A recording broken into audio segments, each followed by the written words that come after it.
Hello beauties. என்னடா இந்த அக்கா தங்கப்பட்டறையிலிருந்து தங்கத்தை செதுக்கிறது போல செதுக்கி செதுக்கி உருவெடுத்து கொண்டிருக்கிறார்கள் என்று தானே நினைக்கிறீங்க? அது மட்டும் இல்லைங்க. நம் அன்றாட வாழ்க்கையில் நம் ஆடைகளில் அணியும் பொத்தான்கள், பட்டன்ஸ்கள், ஆரி ஒர்க் அப்படிப்பட்ட ஒரு அமைப்பு தாங்க இது. வெண்கலம் அல்லது வெள்ளி ஜவையில் வடிவமைத்து டிசைன்களுக்கு தகுந்தவாறு அதில் அரக்கு என்ற மெழுகை காய்த்து ஊற்றி அதன் மேல் கற்களை பதிய செய்து ஆடைகளின் மேல் வைத்து தைக்கும் ஒரு பட்டன்ஸ்.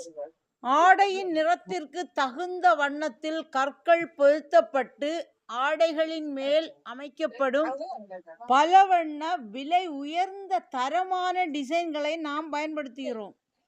பொம்பளை சிரிச்சா போச்சு, புகையிலை விரிச்சா போச்சு. இது 2ஆம் நூற்றாண்டின் புகை படிந்த பழமொழி. கைத்தொழில் ஒன்றை கற்றுக்கொள், கவலை உனக்கில்லை ஒத்துக்கொள் என்பது இன்றும் மாறாத பொன்மொழி. பல்வேறு துறைகளில் நாம் முன்னேறி வந்து வருகின்ற இந்த காலகட்டத்தில் பல்வேறு டிசைன்களை மாட்டுவதிலும் நாம் அமைப்பதிலும் வல்லவர்களாக இன்று பெண்கள் திகழ்ந்து கொண்டிருக்கிறார்கள்.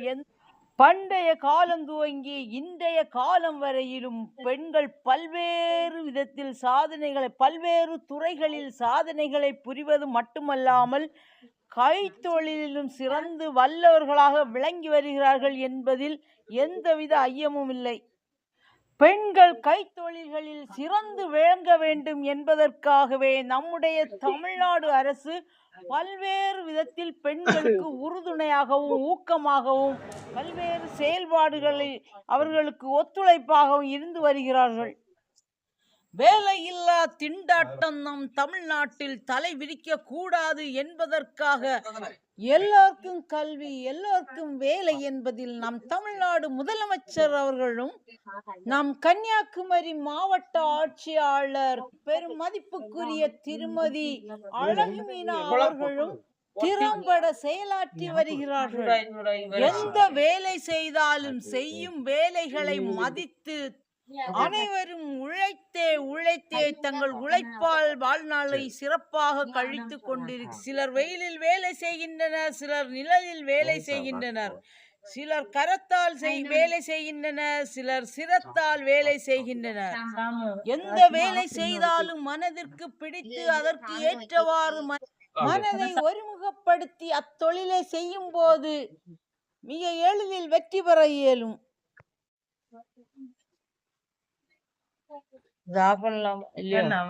மனிதனின் அடிப்படை தேவைகளான உணவு, உடை, உறைவிடத்தில் ஆடைகளை மிக சிறந்த இடத்தை வகிக்கிறது.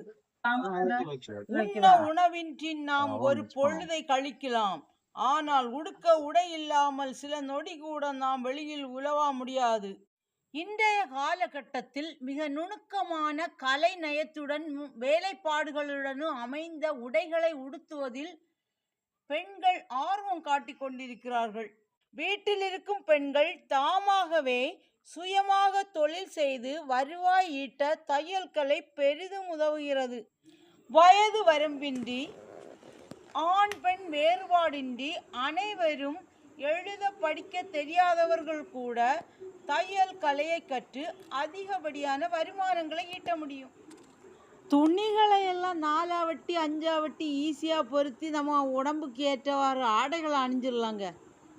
ஆனால் அதில் உள்ள வேலைப்பாடுகள் இருக்கே, அதை செய்வது சற்று சிரமமானது தாங்க. இங்கே பார்த்தீங்கன்னா இது நாங்கள் உருவாக்குறது மெழுகு இல்லை மேக்ஸிமம் இந்த மெழுகை வைத்து கிட்டமண் அப்படின்னா ஒரு பாறை தூள் தாங்க. கரும்பாறை தூளை நாங்கள் ஜாயின் பண்ணி அதை பசப்பு தன்மையை உருவாக்கி இந்த ஜவை என்று சொல்வது நாம் அடிப்புறத்தில் இருக்க இல்லை பட்டன்ஸுக்கு அடிப்புறத்தில் அந்த இதுதான் ஜவைன்னு சொல்லுவோம். அதை அந்த ஷேப்புக்கு நம்ம வளைத்து உருவாக்கி எடுத்து அதன் உள்புறத்தில் இந்த கம் வச்சா எல்லாம் ஒட்டி நிற்காது. செம்பு கம்பிகள்ல எல்லாம் நிற்கணும்னு சொன்னா இது போலத்த பசை வடிவம் கொண்ட ஒரு கம்மை தான் நம்ம உருவாக்கணும். இந்த கம்மை உருவாக்கி இதில் ஸ்டோன் எல்லாம் ஒட்டி தாங்க இதுக்கு மேலே நம்ம ட்ரெஸ்ஸுக்கு மேலே வடிவமைப்போம் இந்த டிசைன்களை எல்லாம். அதற்காக தான் இது உருவாக்கப்படுறோம். எவ்வளோ கஷ்டப்பட்டு இந்த தொழில் செய்யப்படுகிறதுன்னு பாருங்கள். நம்ம எல்லாம் ஈஸியாட்டு ட்ரெஸ்ஸை வாங்கி அணிஞ்சிட்டு அப்படி போயிட்டே இருப்போம். அது இந்த ட்ரெஸ் இது ஆஃப் உருவாக்கும் பண்ணலாம் போது இல்லையா? தயாரிக்கிறதற்கு நாங்க எவ்வளவு கஷ்டப்படுவோம்னு கவனிச்சிடுங்க. செம்பு தகடுகள் உள்ளாடி இந்த அரக்க அப்படியே அமைச்சு வச்சுட்டு திருப்பி இந்த ஸ்டோனை ஒட்டுவோம். ஸ்டோனை ஒட்டிட்டு அப்புறமா கோல்டன் கலர்ல வந்து இதை வந்து ஃபினிஷிங் பண்ணி எடுப்பாங்க. கோல்டன் கலர் முலாம் பூசுவாங்க. அது ஒரு புறம். இது வந்து நம்முடைய மொத்தமும் கை வேலைப்பாடுகள் தான். இந்த கம்மு போலப்பட்ட பகுதியில தான் ஒட்டி வச்சுட்டு இதை வடிவமைத்து சீராக்குவது சற்று கடினமாக இருந்தாலும் நம் கைத்திறன் வேலைப்பாடுகளை கொண்டு திறம்பட செய்வது மட்டுமல்லாமல் மற்றவரும் திறம்பட செய்ய வேண்டும் என்பதே எம்முடைய விருப்பமாகும். இப்படிதாங்க பட்டன்ஸ் எல்லாம் உருவாக்கி நம்முடைய ஆடைகளில் தைத்து வைத்து அழகுபடுத்துவது. எல்லாரும் யூடியூப்ல உங்களுக்கு எவ்வளோ இன்கம் வாங்குறீங்க, எவ்வளோ ஏர்ன் பண்றீங்கன்னு கேட்குறாங்க. யூடியூப்ல சேலரி வந்தோடனே உங்களுக்கு கண்டிப்பா ஒரு வீடியோ போடுவோங்க. இன்கம் வரும் சார், வராதுன்னு ஒன்றும் சொல்லாதீங்க. ஏன்டா இன்கம் எல்லாம் இந்த சீனா அண்ணன் எல்லாம் திருடியா? நான் இனி சொல்வதெல்லாம் உண்மையில போய் தான் இதை ப்ரூவ் பண்ணுவேன் நான் கண்டிப்பா. சேனல் சோலை செல்வி 121 அபிஷியல். ஆனா நான் சொல்வதெல்லாம் உண்மையில போய் என்ன ப்ரூவ் பண்ணுவேன் கண்டிப்பா. அந்த சீனா அண்ணன் ஏன் திருடியா என காசு இல்லான்னு. சிரிக்காதீங்க சார், உண்மை. நான் எவ்வளோ பேர் சப்போர்ட் பண்ணிட்டு இருக்கேன்னு தெரியுமா? எல்லாரும் தான் சப்போர்ட் பண்ணுவேன். ஆனால் எனக்கு சேனலில் மட்டும் திருடிட்டு இருக்கேன் அந்த சீனா அன்னை. கூகுள் கண்டிப்பாக நான் தெரியணும். கூகுள் அந்த நம்ம மிஸ்டர் சிஓ அவங்கள தான் சந்திக்குவேன். கண்டிப்பாக வேகமாக சந்திக்க போகிறேன். சிறியவர் நான் பட்டிமணி இருக்கிறீங்க, எல்லாரும் அப்படி சிரிக்கிறீங்க.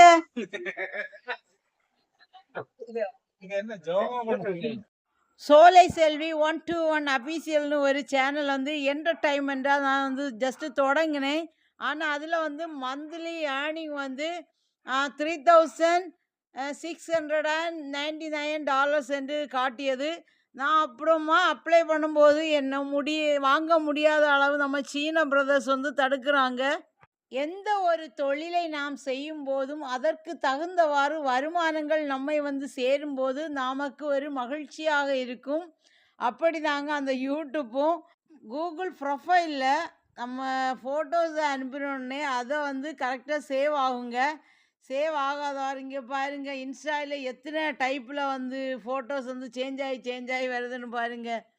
இதில் வந்து ப்ரொஃபைல் ஃபோட்டோ அனுப்பினோடனே எனி ஒன் பார்க்கலான்னு சொல்லி தான் ஃபுல் பப்ளிக்கில் போடும்போது எனி ஒன் பார்க்கலாம் நம்ம வேர்ல்டு ஃபுல்லாக. அப்படி தான் அங்கே சேவ் ஆகணும். ஆனால் அந்த பட்டன்ஸ் வந்து ஒர்க் ஆகாதவாறு நம்ம அண்ணன் மாதிரி பேக்கில் இருந்துட்டு என்ன செய்யணும்னு தெரியாது. இருந்தாலும் பார்ப்போம்.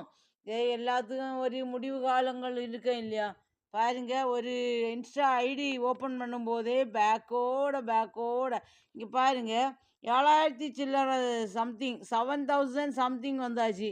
மானிட்டேஷனுக்கு அப்ளை பண்ணும்போது இவங்க வந்து என்ன அப்ளை பண்ண முடியாமல் வர தடுக்கிறாங்க. இதுக்கெல்லாம் தான் நான் சொல்வதெல்லாம் உண்மைக்கு போனேன். ஏன்னா மனதளவில் ரொம்ப கஷ்டப்படுகிறேன், மன உளைச்சலுக்கு ஆளாகிறேன் இந்த சீன ஐடியினால். ஒரு சீன ஐடி என்கிட்ட வந்து விளையாடிட்டே இருக்குது. இதனால பெரிய மன உளைச்சலுக்கு ஆளாகிறேன். அவங்களுடைய சிஸ்டத்துலேருந்து நமக்கு இங்கே லான்ச் பண்ணுற போல் அனுப்புகிறாங்க. சேம் கூகுள் போல் அவங்களே எல்லாமே ரெஜிஸ்ட்ரேஷன் பண்ணி தரது போல் செய்கிறாங்க. இதற்கு எல்லாம் நான் வந்து நாம் சொல்வதெல்லாம் உண்மையில் போய் நம்ம ஃபேஸை வந்து வெளியில் தெரியணுங்க. ஃபேஸை தெரியாதவாறு மறைக்கிறாங்க. அதனால தான் நம்ம ஏர்ன் பண்ண முடியல. யூடியூப்லேருந்து ஏர்னிங்ஸ் வருது, அதை எடுக்க முடியாமல் நம்ம சீனா பிரதர்ஸ் தடுக்கிறாங்க. இதற்கு வெகு சீக்கிரத்தில் ஒரு முடிவு கட்டுவேன் என்பதில் எனக்கு வந்து ஒரு நம்பிக்கை இருக்குது. கண்டிப்பாக நடக்கும். வாழ்க வளமுடன்.